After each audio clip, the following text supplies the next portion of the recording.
June শেষে বাংলাদেশ থেকে এখন পর্যন্ত বিভিন্ন দেশে পাচার হয়েছে প্রায় ১২ লাখ কোটি টাকা, যার বড় অংশই ইউরোপীয় ইউনিয়নের দেশগুলোতে গেছে বলে জানা যায়।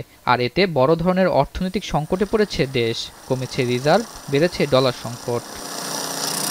সবশেষ বাংলাদেশে মোট পুঞ্জীভূত কালো টাকার পরিমাণ দাঁড়িয়েছে ১,৩২,লাখ কোটি টাকা। সেখান থেকে যদি কালো টাকার মাত্র ০.৯৮% ও পাচার হওয়া অর্থের ০.৪৯% উদ্ধার করা যায়, তাহলে সরকার পাবে ১৫,০০০ কোটি টাকা। কিন্তু এই বিষয়ে বিগত আওয়ামী সরকারের আমলে ছিল না কোনো জোরালো উদ্যোগ, বরং পাচারকারীদের সুবিধা দেওয়ার অভিযোগ রয়েছে দলটির শেখ হাসিনা সরকারের উপর। এদিকে ২০১৫ সালে বাংলাদেশ থেকে ৪ প্রক্রিয়ায় ৫৯০ কোটি ডলার বা ৭০,০০০ কোটি টাকার বেশি পাচার হয়েছে। আর শেখ হাসিনা সরকারের প্রথম ১০ বছরে ৫,৩০,০০০ কোটি টাকা পাচার হয়েছে, যা ২০১৮-১৯-এর এক বাজেটের চেয়েও বেশি ছিল। আর আন্তর্জাতিক সংস্থাগুলো বলছে, বিগত সময়ে প্রতি বছর গড়ে পাচার হয়েছে প্রায় ৫৫,০০০ কোটি টাকা, যেখানে টাকা পাচারে বিশ্বের শীর্ষে ৩০ দেশের তালিকায় রয়েছে বাংলাদেশের নাম। এমন পরিস্থিতিতে গেল ৫ আগস্ট শেখ হাসিনা সরকার পতনের পর অন্তর্বর্তী সরকার দায়িত্ব নিলে এসব অর্থ ফিরিয়ে আনার প্রত্যয় ব্যক্ত করে। পুরো অর্থ না আসলেও যতটুকু সম্ভব ফিরিয়ে আনা ও যারা পাচার করেছে তাদের বিরুদ্ধে ব্যবস্থা নেওয়ার কথা তুলে ধরা হয়। পরে যেসব দেশে অর্থ পাচার হয়েছে সেসব দেশে যোগাযোগ করা শুরু করে বাংলাদেশ। এর মধ্যে ইউরোপীয় ইউনিয়ন সহ বেশ কিছু দেশ অর্থ ফিরিয়ে দেওয়ার প্রতিশ্রুতিও দিয়েছে।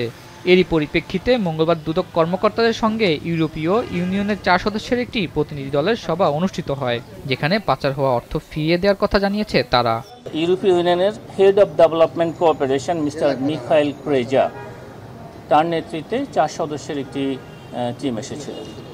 সেই সাথে অর্থ পাচারের তথ্য চেয়ে বিভিন্ন দেশে যে ৭১টি চিঠি পাঠানো হয়েছিল সেগুলোর মধ্যে ২৭টির জবাব দিয়েছে বলে জানান তিনি। যেসব দেশে টাকা পাচার হয়েছে সেই সব দালিলিক প্রমাণাদির জন্য আমরা মিউচুয়াল লিগ্যাল অ্যাসিস্ট্যান্ট রিকোয়েস্ট পাঠিয়েছি এবং সেই মিউচুয়াল লিগ্যাল অ্যাসিস্ট্যান্ট রিকোয়েস্টেরগুলোর প্রেক্ষিতে আমাদের প্রত্যাশা অনুযায়ী আমরা এখনও সংশ্লিষ্ট দেশগুলো থেকে সদুত্তর পাইনি। অপরদিকে গুরুত্ব দিয়ে দুদককে সহযোগিতার কথা জানায় ইউরোপীয় ইউনিয়নের এই প্রতিনিধি। So we just had a very good meeting to discuss what the priorities should be and how we can best cooperate. বৈঠকে যেসব দেশে অর্থ পাচার হয়েছে সেই দেশগুলোর নাম উল্লেখ করা হয়েছে।